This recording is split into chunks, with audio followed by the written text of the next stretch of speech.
Dead ba na sa init, dead ba pa rin sa surot, pinupuntahan pa rin ang sinihang Bulok dyan sa may Baliwag, Bulacan. At ang mga parokyano, tuwang-tuwa sa nangyayari sa loob nito.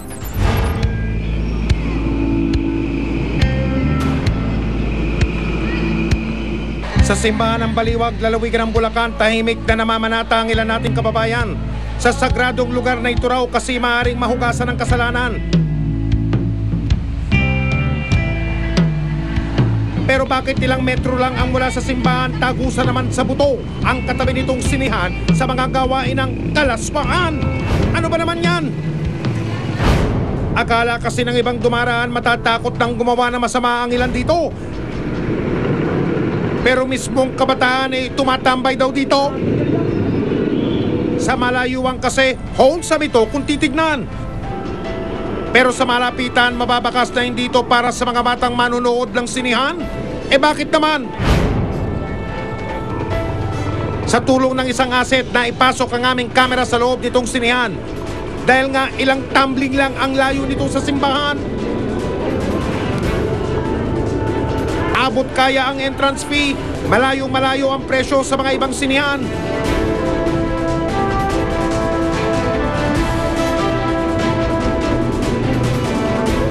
Sa loob nito may isang hallway na daanan ng mga parokyano.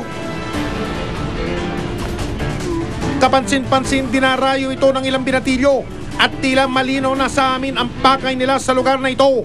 Kahit i-charge ko na lang kung magkano man yung gagastos niyo. Anong year mo na ba? Bago ka pumasok, makikita mo nakatingin sila sa'yo. Para sila nag-aabang ng taong papasok. Tapos kapag pumasok ka na, susundan ka na, kakausapin ka na yun nga kung magpapaservice ka o sa service, ikaw ang magsa-service. Sa balcony at orkestra, tila special screening ang palabas. Hindi man puno ang loob nito pero uso rito ang SRO o standing room only. Pero kapansin-pansin din na tila hindi sila interesado sa mga palabas sa telon o screen. Dahil ang mga kinapapanapikang eksena, ang live show na sila-sila ang mga bida. Santo Santita, maseselan pala ang mga eksenang pinagkakabalahan ng mga kalalakiang bida. Pag sa taas, sa upuan kayo nun, pwede mong tanggalin lahat ng suot mo, wala ka nang itira. Tapos, ganun din yung lalaki na magsaservice sa'yo. Hubot-hubad kayo doon, pwede rin. Pwede rin yung nakatayo kayo malapit sa may projector.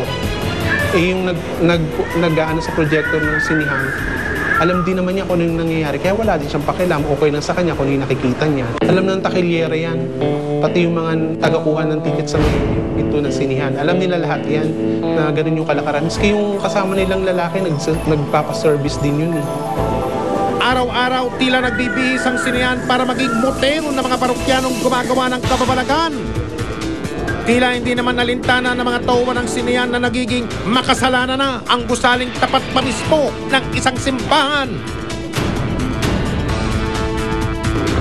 Dahil ang sino mang handang magbayad ng 50 piso, pagbubuksan ng pinto, hindi lang para manood ng mga palabas kundi para bumida sa mga X-rated din na eksena.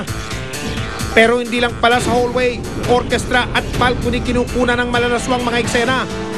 Dahil maging sa palikuran ng sinihan, may nagbebenta ng laman. Ang sinihang ito nadaraanan din ng ilang kabataan.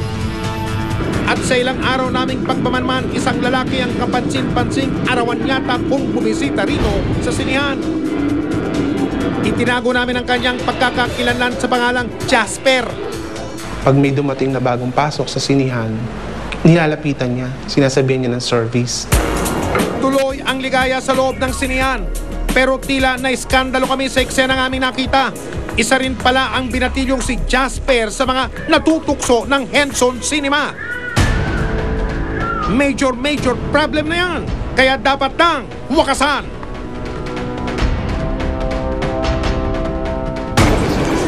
Susunod, malaswang sinihan mangungumpisal na mga kasalanan.